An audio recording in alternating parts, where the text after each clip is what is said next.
Hi friends, Saraswati డీసెస్కి స్వాగతం.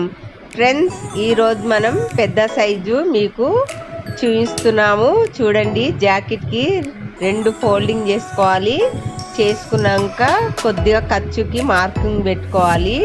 మనం కుట్టేటప్పుడు లోపలికి వెళ్ళిపోతుంది. ఇప్పుడు పొడవు 14 ఇంచులు తీసుకుంటున్నాము. షోల్డర్ అనేది 6 ఇంచులు, నడుము భాగం 10 ఇంచులు పెట్టుకోవాలి. మనము అన్ని కొలతలు తీసుకున్నాక ఒక 2 ఇంచులు ఖర్చుకి 2 ఇంచులు ఎగస్ట్రా పెట్టుకోవాలి. ఫ్రెండ్స్, మా వీడియో మీకు నచ్చినట్లయితే లైక్ చేయండి, షేర్ చేయండి, సబ్స్క్రైబ్ చేయండి. మీకు తెలిసిన వారికి కూడా షేర్ చేయండి. మాకు కామెంట్లో ఎలా ఉందో తెలియజేయండి. మేము మీకు ఇంతకుముందు వీడియోలో చూపించాము, జాకెట్ కొలతతో చూపించాము. ఇప్పుడు మీకు టేప్